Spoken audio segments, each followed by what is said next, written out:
is a model, entrepreneur, and an inclusion advocate. And to top it all off, she recently became a Sports Illustrated magazine rookie and the 2023 Canadian Arts and Fashion Awards Model of the Year. Please welcome Canada's own Lauren Chan.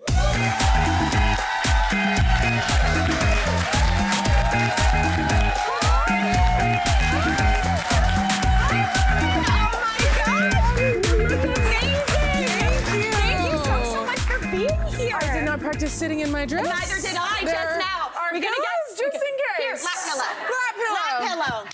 This is how I sit at home. I level it. Do you not want? No, it's okay. Yeah, I think we're okay. Okay. I don't know. Someone will scream. Yeah. I think if it becomes unokay. Listen, I'm gonna give this to you. Okay, perfect. I'm a lap pillow girl through and through. I pretend I sit down. I always have a pillow on my lap. Yeah. Are you also a cat person? Oh my God, yes. So that makes sense. Are you? Do you have a cat as well? I have a dog that behaves like a cat. I have a cat. Hi, Pepper. Yeah. I have a cat that behaves like a dog. So we're perfect. They should be friends. 100%. Now, Lauren, thank you so much for being here. Thank you for having me. It's such an honor and a pleasure to meet you. Likewise. Oh my gosh, what a delight. Well, you grew up in Brantford, right? Mm-hmm. And you originally were like really into like basketball and things like that. Yes. So tell me more about that. Yeah, I grew up playing basketball my whole life. I played for my city and my schools and the Ontario team and for Western. And then I had a career-ending injury and had a lot of spare time on my hands and started getting into fashion and writing, and kind of the rest is history. Yeah.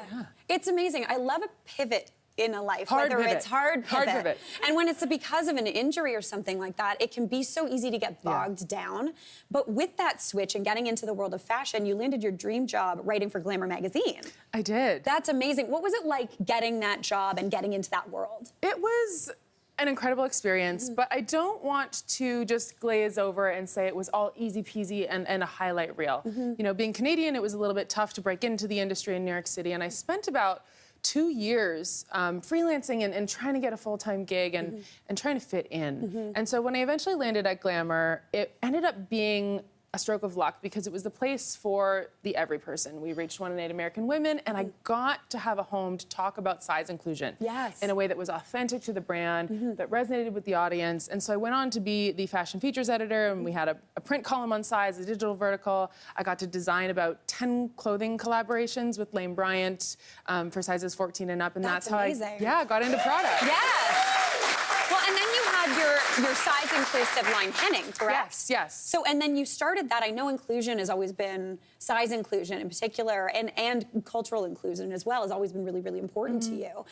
So starting that line, Henning, and then selling it, what was that like? What was going through that process? I'm still tired. Yeah, I was like, what? It's so many things.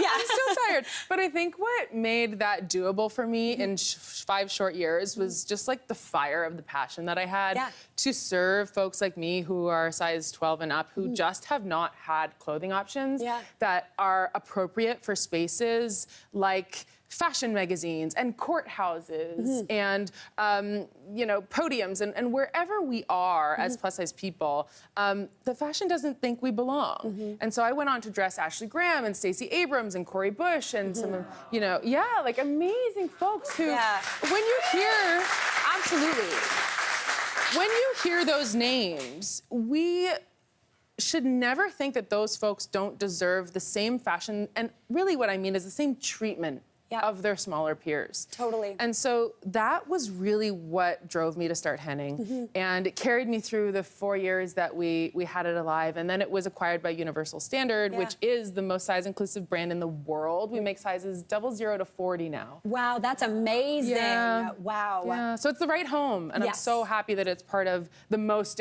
size inclusive effort in the world. I can imagine that being really rewarding and scary also, selling something that you worked so hard on, but finding the right home for it is absolutely key, and it sounds like that's exactly what you did. Yes, and I was ready. Yeah. Well, following your success in business, you soon also went into modeling. Hard pivot. Hard pivot again. You were just like basketball, right? Yes. That's a pivot thing. It was a transferable skill, we'll call it. Yeah, definitely. Well, this year you became a Sports Illustrated rookie. What did that milestone mean to you? Oh my goodness. Sports Illustrated was an incredible experience because it's... Thank you. Beautiful. Yeah. because it's Sports Illustrated swimsuit, it means so much. And I think I can see that in the ways that I've been able to be in Canada more and be here with folks like you. Yeah. And that's certainly a result of that level of visibility. But on a personal level, before Sports Illustrated, I had been going through a divorce after coming out and realizing that I am gay in my 30s. And so it was really a moment of personal pride. And I got emotional when I saw those images that you all just saw for the first time, because I really was looking at this entirely new version of myself that had been a difficult journey to get to. And so it was both amazing career-wise, but more so on a personal level. That's amazing. It's I can imagine it being, you're seeing kind of your full self, not someone you're trying to be or trying to pretend to be, or maybe not talking about, and then you get to actually be who you are, which is amazing. Yeah, and I think that one other thing that is important to kind of share about that experience too is there's an old version of me who would have spent all of the time ahead of that shoot preparing by getting smaller and trying to look a different way and be what I thought a Sports Illustrated model looks like. And instead, I spent those weeks deciding what my message would be. Would I share this personal story? Would I be as vulnerable as that on a stage like Sports Illustrated swimsuit and then stages thereafter like this one? Totally. And I think and I hope that that's what resonated. And I want to share the message that being included in something like that has to do with who you are, not what you look like. 100%. That's amazing, Lauren. Well, you are ending this whirlwind of a year on a totally high note. You won the Model of the Year at the 2023 CAFA Awards. That is absolutely huge.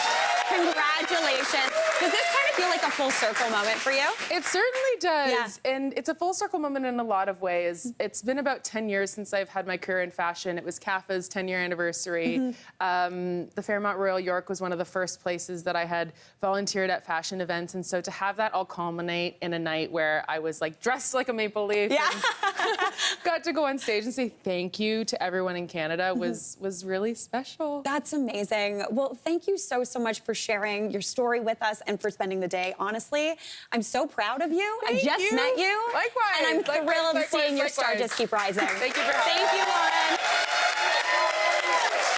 Lauren. Hey, Mary here.